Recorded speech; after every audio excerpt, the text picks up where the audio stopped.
Estou achando aqui o arquivo.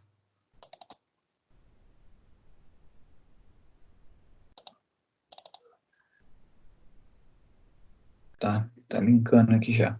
Bom, o que acontece, pessoal? Até então a gente teve aula das ações, diversos itens a respeito das ações. E a gente vai estar finalizando essa parte agora, para poder, na sequência, entrar num assunto que é a questão da competência daí, ok?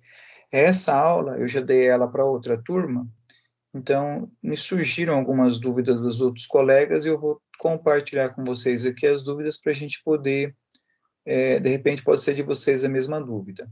Essa aqui é a turma A, né? É isso, né? Alguém responde para mim, por favor? Sim. Beleza. Sim. Galera, então tá. Na turma B, eu recebi esse e-mail aí, que eu também coloquei no slide ali na abertura para vocês. Né? Qual que era a dúvida da colega Carolina? Ela não entendeu a diferença entre fundamento legal e fundamento jurídico. De fato, muitos colegas ao longo do curso têm muita dificuldade para entender isso, mas é uma coisa até bastante simples. Entendam assim, fundamento legal. Legal é lei. Então, o fundamento legal, ele decorre da lei. Enquanto o fundamento jurídico, ele é toda a estrutura muito mais ampla. O fundamento jurídico, ele diz respeito à doutrina, diz respeito à jurisprudência, diz respeito a súmulas. Então, tudo aquilo que envolve o ordenamento jurídico é considerado como fundamento jurídico, ok? Deixa eu só fazer uma observação, pessoal, vocês conseguem interagir no slide, então procura não mexer no slide, senão vou ter que ficar indo e voltando nele, tá bom? A segunda coisa que não ficou claro para ela, causa de pedir próxima e causa de pedir remota. Bom, causa de pedir próxima e remota. Pensa assim, ó, nós estamos tendo agora uma aula remota. Nós estamos próximos ou estamos distantes? Nós estamos distantes.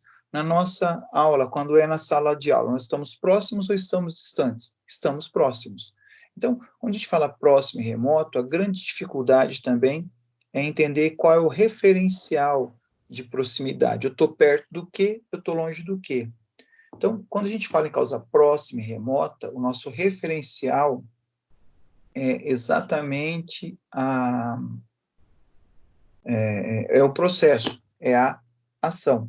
Então, quando a gente fala em próximo, é aquilo que está mais próximo da ação. É aquilo que o professor Wamber chama de ilícito. Eu só vou propor uma ação se houver o ilícito, se houver a necessidade de propor esse processo. De outro lado, qual é a causa de pedir remota? É a relação civil, é aquilo que antecedeu o contato entre as partes, é o contrato firmado entre as partes, digamos assim. Então, a gente pode usar aí qualquer tipo de ação. Vamos pensar num processo de falência. Qual é a causa de pedir próxima? Bom, o que levou alguém a propor a falência? A inadimplência do devedor. O devedor não pagou, não cumpriu suas obrigações, os credores pediram a sua falência. Aqui, e qual seria a causa de pedir remota? A causa de pedir remota foi as transações comerciais realizadas por essa empresa. No exemplo da aula passada, locação. Qual é a causa de pedir próxima? A causa de pedir próxima é o não cumprimento da obrigação, o não pagamento do aluguel, por exemplo. E qual é a remota? Foi o contrato firmado entre as partes. Terceira pergunta da colega aí, não consegui entender o direito a diferente pedido imediato e imediato. Também outra questão que ela não tem bastante dificuldade.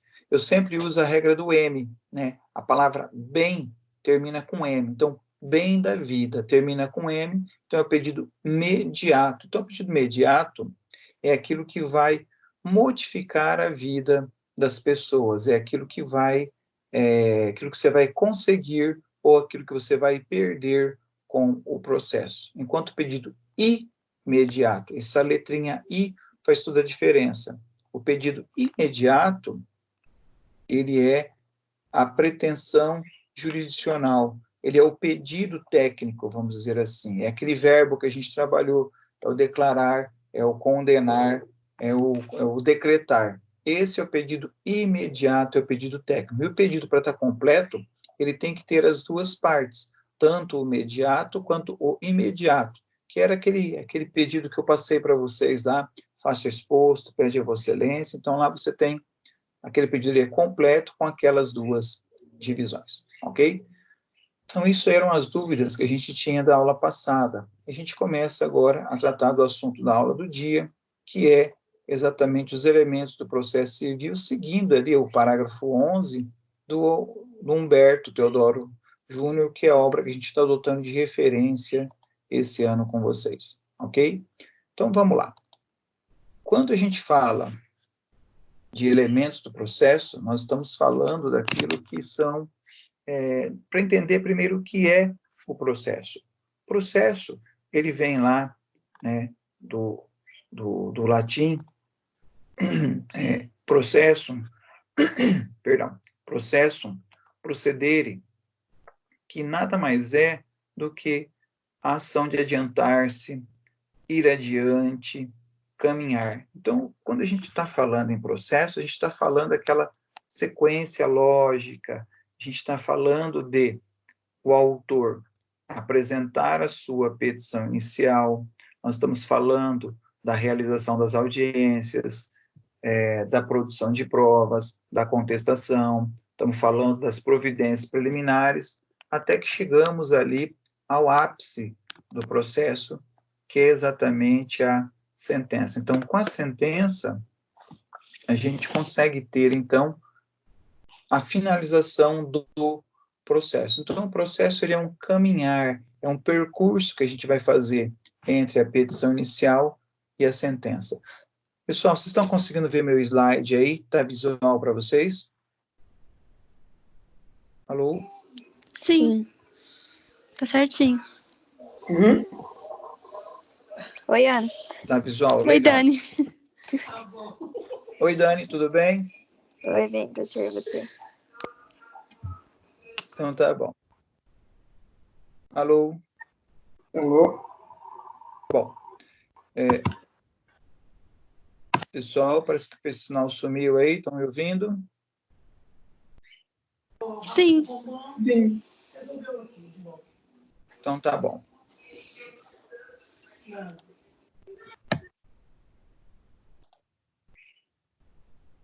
Bom, continuando então, pessoal. Alô? Oi, estou dando uma falhinha técnica aqui, mas vamos lá.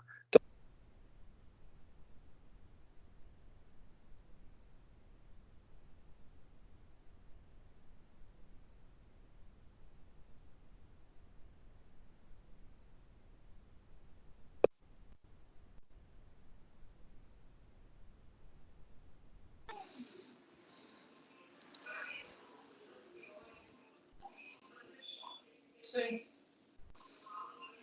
Alô? Oi.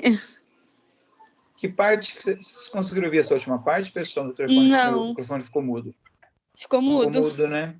Uhum. Ué, tá alguma coisa... Alguém desligou o microfone aí. Vamos lá. Então, vamos retomar. Então, fechado isso aqui, petição inicial, sentença, né, para chegar entre a petição inicial e a sentença, eu preciso passar por o quê? Por uma série de atos. E são esses atos processuais que vão me dar aí a lógica do processo. Então, o autor coloca aí dizendo o quê?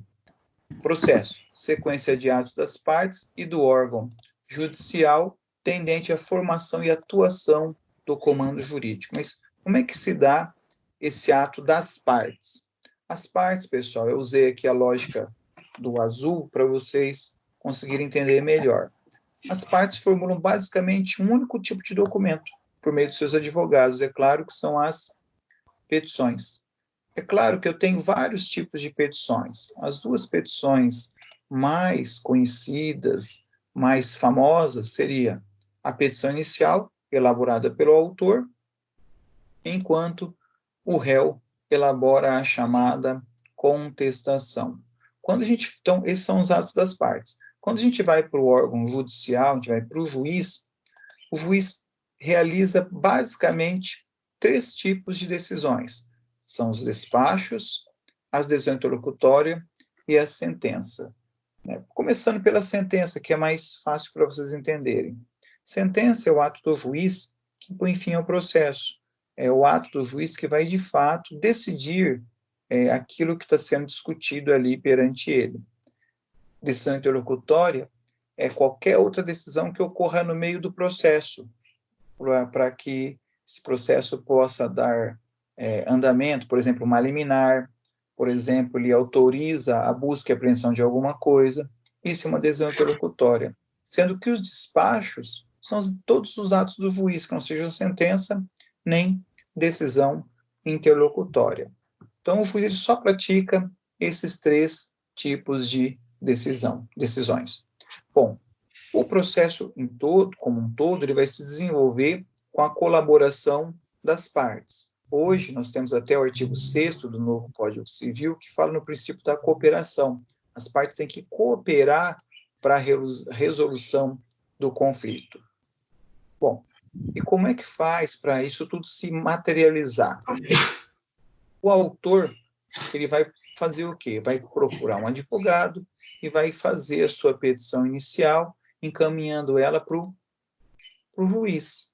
Esse juiz, ele fica entre as partes, acima delas. Esse juiz, por sua vez, é que vai pegar a petição inicial e vai levar, vamos dizer assim, a reclamação do autor até a figura do réu. Mas como é que o juiz chama o réu para participar do processo? O réu, a gente já aprendeu, ele será citado. E qual é a finalidade da citação? A finalidade da citação é trazer o réu para o processo para que ele, querendo ou não, ofereça a sua contestação. Observem que a contestação não é algo obrigatório. O que é obrigatório é que as partes, o juiz, possibilite ao réu o contraditório. Então, contraditório, mais uma vez, acho que vocês vão enjoar de ouvir eu falando isso, o contraditório, ele vai acontecer todas as vezes que o réu for avisado de que está sendo processado. Não é obrigatório que ele se defenda, mas é obrigatório que o Estado juiz dê a ele informe a ele essa questão de ter sido citado. E aqui é o ponto mais importante desse slide, galera. Está ali, ó. A partir do momento que o réu foi citado, se comprova, se materializa o que a gente chama de relação processual. Antes da citação do réu, o processo pertence apenas ao autor. Então, só o autor é o dono desse processo. Então, o autor, ele pode desistir do processo, ele pode mudar o processo, até porque a outra parte ainda não está sabendo. Aquela brincadeira que a gente faz. Eu estou namorando a fulana, só não conta para ela que senão ela termina o namoro. É a mesma coisa aqui. Antes do réu ser citado, o autor pode fazer o que ele quiser com o processo. Esse fazer o que ele quiser, nós vamos ver lá na frente que tem algumas restriçõezinhas, mas a ideia é essa. O processo pertence ao autor. A partir do momento que o réu foi citado, aí eu fechei a chamada relação processual. E a partir daí o réu, ele é parte do processo, ele vai poder também colaborar com o desenvolvimento desse processo. Cada um colabora da forma que pode. E aí vem um aspecto que é bastante teórico. O que acontece? O autor entra com a ação contra o Estado. E o Estado, por sua vez, vai acionar em face do réu. Então, quem faz estágio está acostumado a ver a petição inicial, em que tem lá a palavra ação de divórcio, ação de despejo contra. Então, não é contra o réu. O autor não tem nada contra o réu. O autor está propondo uma ação contra o Estado em face do réu. É uma questão mais teórica, do que de resultado prático. Na prática mesmo, o autor está litigando, está brigando, está discutindo com o réu. Ele não consegue enxergar que o juiz fica ali no meio entre eles, ok? Como esse slide tem um monte de informação, eu peguei esse resumido aqui, ó. Então, é basicamente isso. Eu tenho, em cima de todos, o juiz, autor e o réu. Agora, para que o réu venha participar, insisto mais uma vez, é necessário a citação desse cidadão. Beleza? Gente, qualquer dúvida me interrompa, né? Qualquer dúvida, peça, eu volto. A gente tem aqui, a gente está longe, mas a lógica é a mesma, ok? Bom, o autor, Humberto Teodoro, fez uma divisão para nós aí dentre os elementos do processo. Ele coloca como elementos subjetivos as partes e órgão judicial que são sujeitos principais do processo. Há também os secundários, como escrivão, oficial de justiça, depositário, perito e por aí vai. Mais uma vez apareceu a palavra para nós ali, subjetivo. Pessoal, entendam, subjetivo sempre depende de um raciocínio, depende de um pensamento, depende de uma vontade. Então, para eu poder saber... Né, Oi? Eu acho que o slide está desincronizado, viu? Eu acho que você está 2 slides na frente. Eu acho que não está aparecendo para vocês, então. Eu vou tentar descompartilhar e compartilhar novamente para ver se dá certo. Deixa eu achar aqui. Vamos voltar. Eu volto um pouquinho na explicação. Não tem problema. A gente está aqui para esclarecer para vocês mesmo. Licença, professor. Eu não sei Oi, se está acontecendo com mais alguém, mas para mim está parecendo que está carregando e não está aparecendo o slide. Faz um tempinho já. Até o meu. Então. Tá, eu vou tentar de novo aqui. No estúdio de vocês também, tá? Já coloquei ele lá. E no final da gravação aqui, eu também vou colocá-la no estúdio. Então, depois vocês podem voltar e rever essa aula quantas vezes quiserem. Mas não tem problema, eu volto aqui agora também. Importante a gente poder discutir o assunto. Não tem nenhum problema, não. Importante vocês me avisarem dessas coisas, porque se ninguém fala nada, eu vou tocando. Voltou a aparecer o slide para vocês aí? Voltou. Voltou agora? O meu ainda não. Tá aparecendo aqui. Oi. Agora foi pro primeiro slide. Sim, Isso, até o meu. no começo. Todo mundo? Então vamos Sim. lá. Deixa eu retomar onde a gente estava aqui.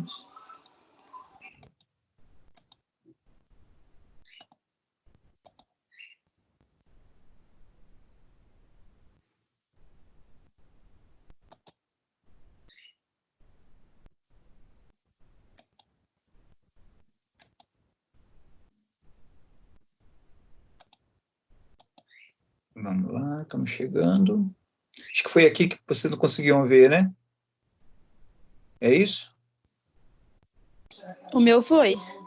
Foi Essa agora, parte né? aí. Uhum. Foi. O meu também.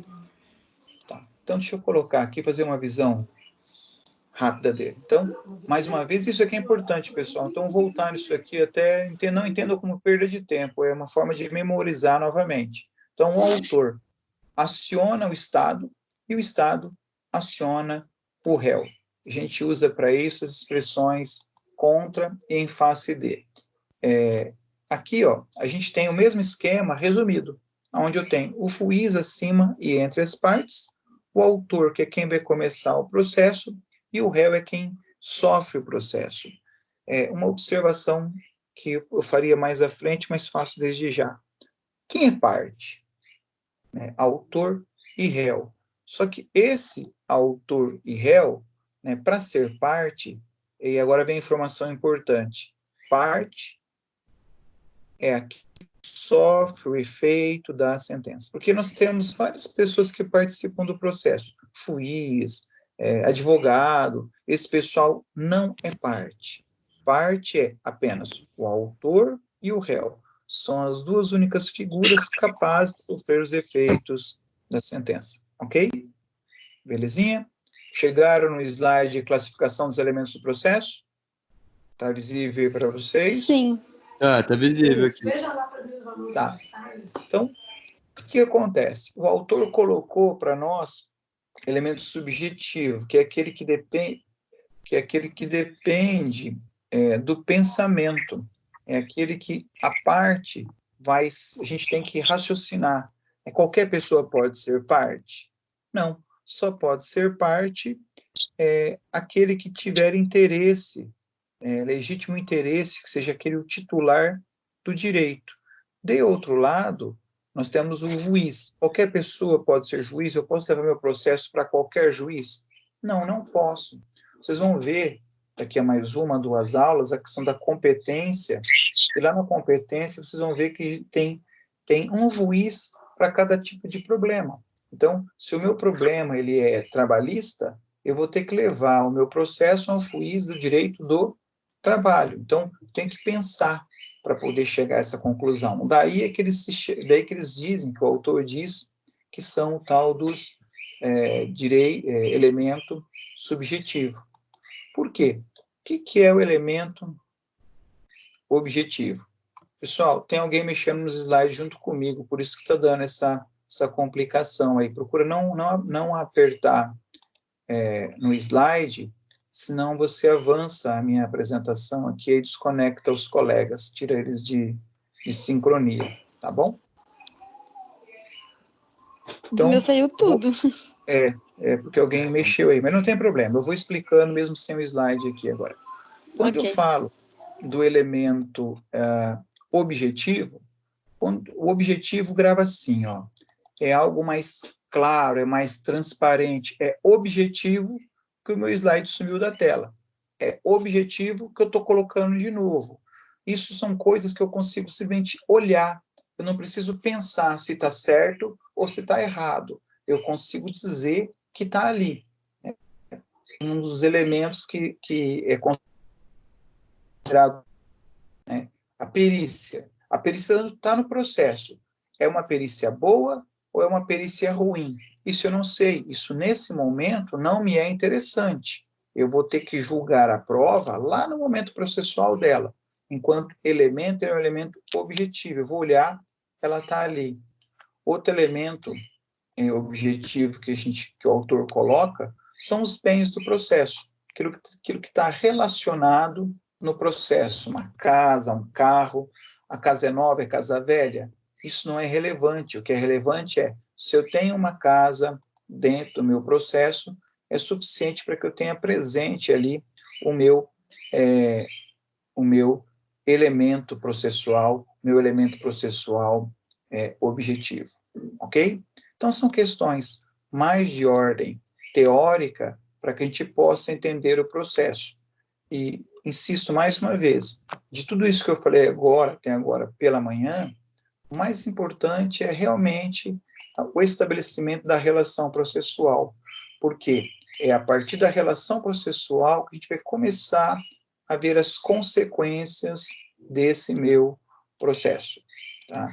Então, quando a gente citou o réu para o processo, que ele criou-se ali, então, a nossa relação processual, a gente vai ter as consequências dessa relação.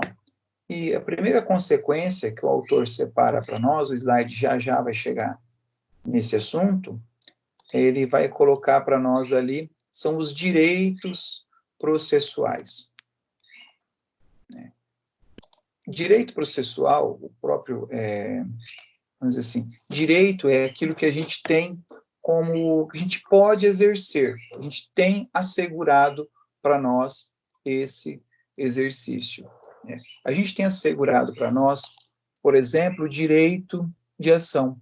Se eu quiser, eu posso exercer o meu direito de ação, caso eu queira, caso eu não queira. É um direito meu. Sou eu quem vou exercer esse direito ou não. O segundo direito que nós temos é o direito de defesa. Nós, né? Seja eu, seja o réu. Todas as vezes que eu sou réu num processo, eu posso exercer o meu direito de defesa.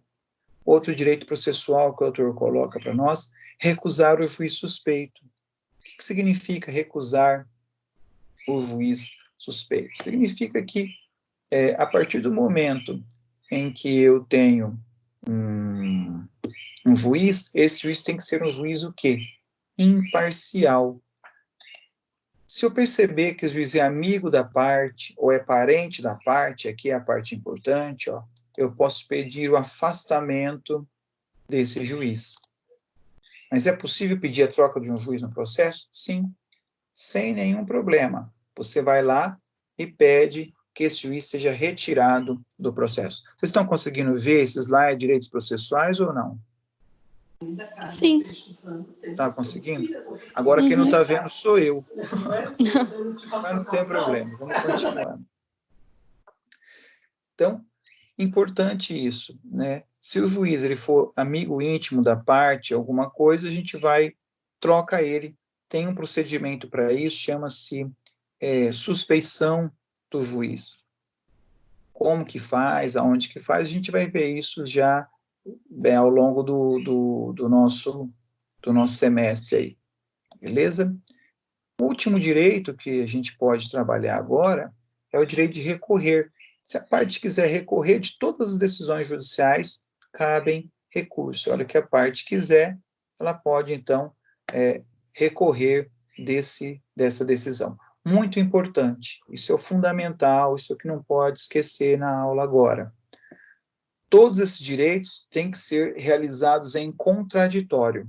Se eu apresento a ação, o réu pode se defender. Se eu digo que o juiz é parente da parte, a parte vai poder provar que não há relação de parentesco, o juiz vai poder também dizer que não tem nada de parentesco com ninguém. Recurso, se eu entro com recurso, outra parte ela tem que saber. Então, sempre em contraditório. Falou em direito processual, tem que existir o contraditório desse direito. Ok? O autor continua, depois dos direitos, falando para nós em obrigações processuais. Apareceu aí? Alô? Alguém responde para mim? Apareceu, né? Então, nós temos as obrigações processuais. Eu sempre procuro, pessoal, usar alguns gatilhos para que vocês assimilem o resultado desse processo, né? Uma das características que eu uso para vocês é a seguinte: quando falar em obrigação processual, grava a ideia de prestação econômica. Sempre que falar em obrigação, eu estou falando em dinheiro, estou falando em numerários. Então, eu tenho aí a taxa judiciária, eu tenho as despesas, eu tenho as custas processuais, eu tenho os honorários. Então, recapitulando, eu tenho direitos que devem ser exercidos em contraditório. Essa é a senha. Eu tenho obrigações. Qual é a senha? Prestações econômicas. Por que eu estou fazendo essa referência? Porque eu vou entrar agora na mais complicadinha de todas, que são os deveres processuais, né? Então, tem uma coisa que é obrigação, depois eu tenho uma palavra muito parecida, que é dever. Então, dentro da língua portuguesa, obrigação e dever, para nós, às vezes, é a mesma coisa. Para o processo, não. Para o processo, obrigação é questão pecuniária. E dever, o que é? O dever são as demais questões que a parte tem obrigação de fazer, digamos assim, ela tem responsabilidade em realizar. Vejam que até quando eu vou explicar dever, eu falo a palavra obrigação. A gente mistura muito isso por conta da língua portuguesa. Então, a língua portuguesa vai num sentido e o direito processual vai em outro. A gente tem que fazer com que isso aí trabalhe harmonicamente. Então, avançando. Quais são os deveres processuais? Eu tenho o dever de lealdade processual. Ah, professor, mas nem todo mundo é leal. Bom, quem não é leal, aí vai para o laranjadinho, ó, pode sofrer sanções. Né? O dever pode gerar sanções penais ou econômicas. Então, se a pessoa não for leal no processo, o Estado vai aplicar a ela uma multa por ela não ter sido leal. É o que a gente chama de litigância de má-fé. Um dever processual, ser testemunha. Todo mundo é obrigado a ser testemunha. Todo mundo, pessoal. Não há ninguém que diga que não vá ser testemunha em um processo.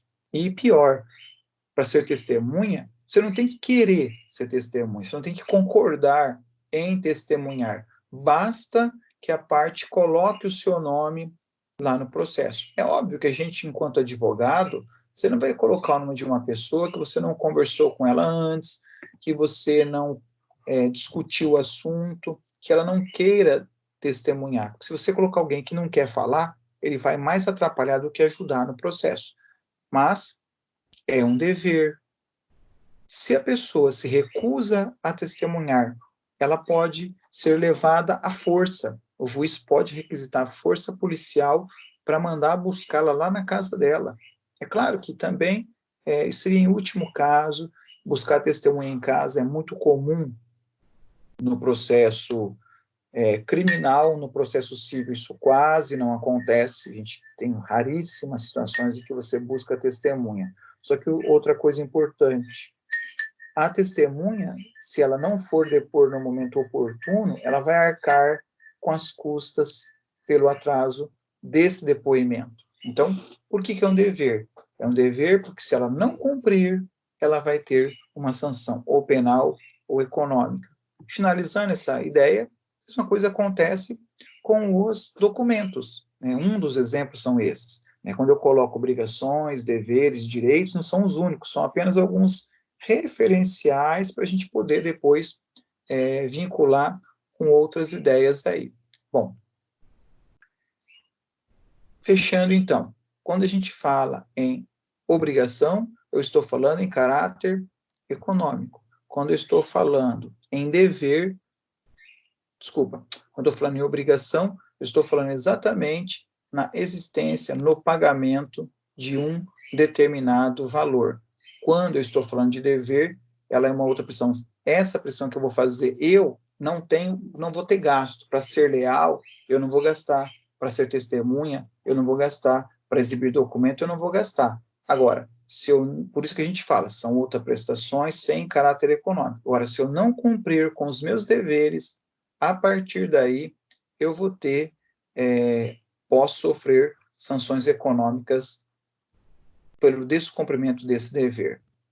E, para piorar, vamos dizer assim, eu tenho uma terceira palavra muito parecida que é ônus. Vejam, pessoal, o ônus só vai existir entre as partes no processo. Então, eu tenho ônus. O réu não contesta. Qual é a consequência? Os fatos alegados pelo autor são considerados verdadeiros. Então, se quiser anotar aí, ônus são deveres processuais que traz consequências se não realizados. Mas não vai gerar multa, não vai gerar gasto, vai gerar consequências. Consequências para o processo. Então, mais uma vez, se o réu não contesta, qual é a consequência? Os fatos alegados pelo autor são verdadeiros. A parte, eu sou obrigado a produzir provas? De jeito nenhum. Então, se eu não apresento prova, consequência, o fato não é levado em conta pelo juiz. O juiz não considera aquele fato para o processo. Recurso. Lembra que eu falei que todo mundo tem direito a recorrer? Eu falei que o direito ele exige contraditório, a outra parte tem que saber, a outra parte pode se defender?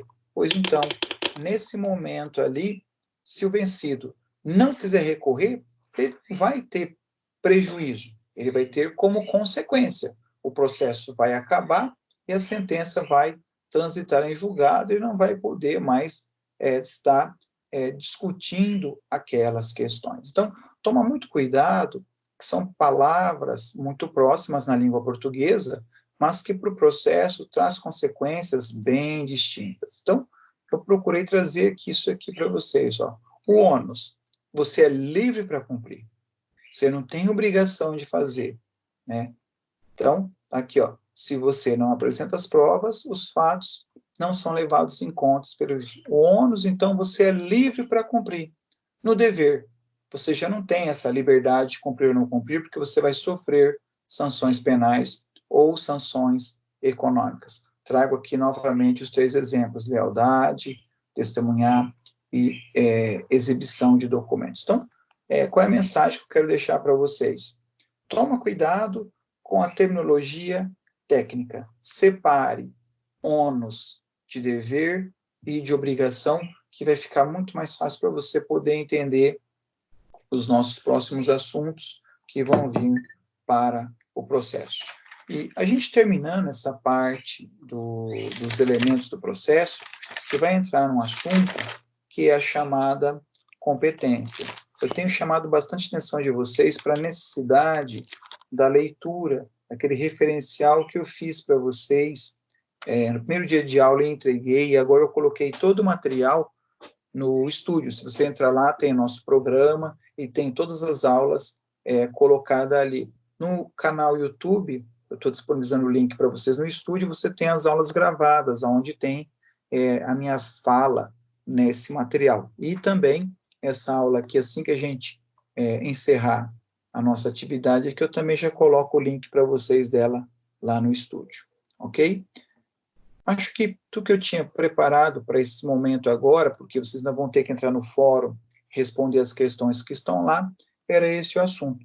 E me coloco à disposição aí para os comentários de vocês. Alguma pergunta, alguma coisa? Sim ou não? O silêncio interpreto como não? Certo. Verônica, você está aí? Verônica? Olha que danado, deixou a câmera ligada e me abandonou, Verônica.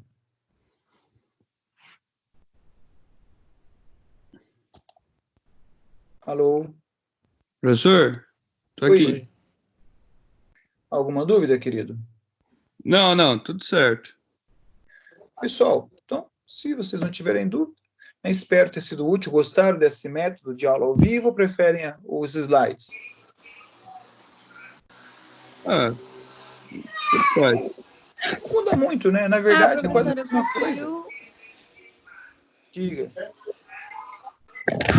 Eu acho que a gente prefere o vídeo no YouTube, porque fica mais fácil de anotar e de acompanhar. Não, esse vídeo também vai para o YouTube. Esse mesmo vídeo agora que a gente está conversando aqui nas minhas falas vai para o YouTube também.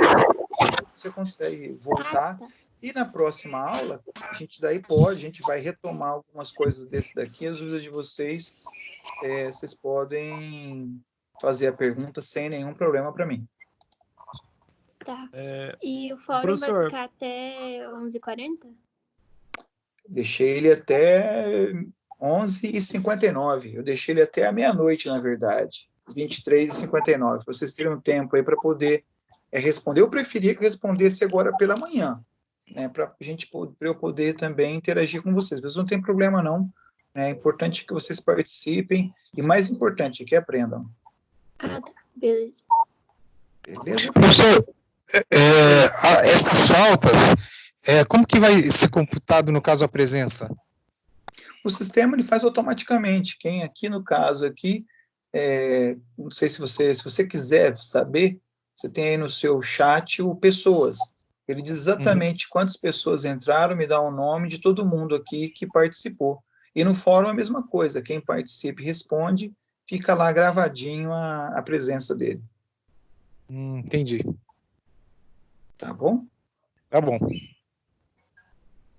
Mais alguma coisa, pessoal? Não, tudo certo. Tá bom? Então a gente vai encerrando aqui, retomamos na próxima aula, que é na quinta-feira, a gente já vai falar de competência daí, que é um assunto mais palpitante, vocês já vão começar a saber onde as ações efetivamente são propostas. Tá bom? Então, vou encerrar a gravação aqui. Se alguém quiser continuar a conversar alguma coisa, eu fico à disposição de vocês. Ok?